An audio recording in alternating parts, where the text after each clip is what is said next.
Bonjour, j'espère que vous allez bien. On fait un point sur le luxe au travers de cette vidéo. Les 4 actions majeures du CAC 40, Kering, Hermès, L'Oréal et LVMH. On démarre avec un avertissement. Je ne suis pas conseiller financier et cette vidéo n'a pas pour but de vous proposer un placement financier ou un quelconque conseil d'achat, mais uniquement un but pédagogique et de partage. Vous restez responsable de vos investissements. On va démarrer par un comparatif sur les 12 derniers mois. Donc on voit que Hermès a bien progressé, 28%, alors que ces 3 consoeurs ont baissé respectivement pour LVMH de 7,13%, 23% pour L'Oréal et près de 40% pour Kering. Alors si on regarde maintenant sur une vision un peu plus long terme, donc ce sont des actions de qualité avec une croissance du modèle positive, hein. Par exemple, Kering, c'est 7% par an en moyenne sur les 30 dernières années, hors dividende, un rendement de dividende de 5%. Alors, en prenant l'hypothèse de la reconduction d'un dividende cohérent avec celui qui a été versé l'an dernier, c'est tout à fait possible que lors des résultats, je crois fin janvier, début février, de la société, elle révise à la baisse son dividende. En tout cas, sur l'hypothèse que j'ai pris de 11,50 € du dividende, ça nous donnerait sur le cours actuel 5% de rendement. Il y aura 2 € qui vont être versés le 14 janvier, donc qui correspond au solde de l'année 2024. Alors si on regarde maintenant 2 indicateurs qui sont pour moi des indicateurs importants, c'est le free cash flow et le return on equity. La société donc Kering, c'est quand même une société rentable, ça faut pas l'oublier, elle gagne de l'argent, hein, donc notamment au travers du free cash flow.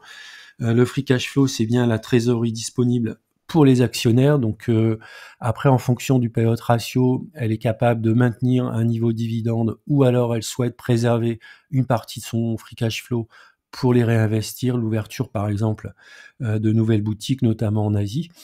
Donc ça, tout dépend vraiment de ce que souhaite faire la direction de l'entreprise. Et le return on equity, qui traduit la capacité à générer des bénéfices par rapport aux fonds propres investis. Donc ça, c'est un élément également important. Pour moi, il faut, au niveau des entreprises, un free cash flow qui soit supérieur à 8-10%, ce qui est le cas pour la société Kering. Si on regarde maintenant Hermès, c'est l'ultra luxe, 16% de croissance sur les 30 dernières années, donc c'est l'action à mettre dans son portefeuille pour le très long terme. Moi, j'en ai pas, j'aimerais bien en avoir, mais je ne l'achèterai pas à n'importe quel prix. Elle est aujourd'hui à plus de 1,5 écart type, donc idéalement pour moi, ce serait de pouvoir l'acheter avec un prix moyen qui tourne autour ou inférieur à la valeur théorique qui serait de 1 630 €. Si on regarde ces mêmes paramètres, on voit qu'ils sont quand même meilleurs chez Hermès. On a un ROE de 30% et un free cash flow de plus de 3,88 milliards, un dividende annuel de 15 €, ce qui lui donne un rendement de 0,64%. En fait, on n'achète pas Hermès pour le rendement, on l'achète plutôt pour le long terme et pour la valorisation de l'action. On enchaîne avec L'Oréal, 8,66% croissance du modèle. Alors L'Oréal n'est pas tout à fait classée comme une valeur de luxe, hein, puisqu'elle a des produits quand même de grande distribution. On a un dividende qui tourne autour de 2%, 6,60 €. On est légèrement en dessous de son prix par rapport à la valeur théorique, donc ce qui fait pour moi un intérêt notamment pour renforcer. Du point de vue des cash flows, c'est très bon. On a une augmentation régulière des free cash flows. Et puis également un return on equity qui est très bon, qui est de l'ordre de 22%. Ensuite, Kering, sur le point de vue purement graphique, on voit qu'elle évolue quand même toujours dans un canal descendant. À titre perso, je vise la recovery pour l'année 2025. Alors c'est une conviction personnelle qui s'appuie sur pas forcément des éléments très tangibles. Peut-être qu'on a touché un plus bas autour des 207 €.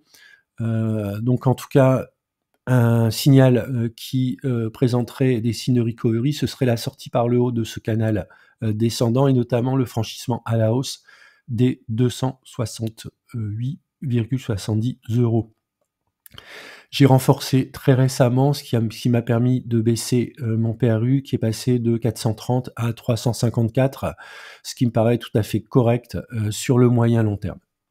Maintenant, si on regarde Hermès du point de vue graphique, il y avait potentiellement une possibilité éventuellement de rentrer ou de renforcer lorsque la société le cours a touché ici un support autour des 2 230 €, puis ensuite elle est repartie vers le haut.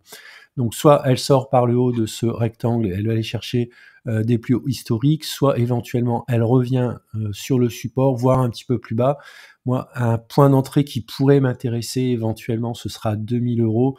Mais comme le prix moyen sur la valeur sur la droite de régression est beaucoup plus bas, j'aimerais bien plutôt une sévère correction sur Hermès pour pouvoir rentrer sur la valeur théorique autour des 1 660 €. Vous voyez, on est quand même très, très loin de la moyenne mobile à 200 jours, qui est beaucoup plus basse à 1 300 €. En ce qui concerne L'Oréal, donc elle a quand même bien consolidé depuis des niveaux assez hauts qu'elle avait sur le courant d'année 2024. Donc pour moi, un point d'entrée, ce serait entre la moyenne mobile à 200 jours qui correspond au bas du rectangle, donc autour des 320 €. Ce serait pour moi un point idéal pour renforcer sur cette valeur L'Oréal. LVMH, donc on a peut-être des signes ici de sortie par le haut du canal descendant, donc c'est plutôt bon signe, donc à suivre sur les semaines qui vont arriver, si elle confirme ou pas en fait la sortie par le haut de ce canal descendant avec un niveau ici autour des 702 € qui pourrait signaler un retournement de LVMH. Voilà, c'est la fin de la vidéo. N'hésitez pas à mettre un commentaire si vous souhaitez. Il y a également la promotion qui va bientôt s'achever, donc notamment sur l'abonnement Premium Plus. Je vous invite à aller sur le site investirsurlongterme.com pour regarder en détail les offres, notamment les offres promotionnelles. Voilà, je vous dis à bientôt pour une prochaine vidéo.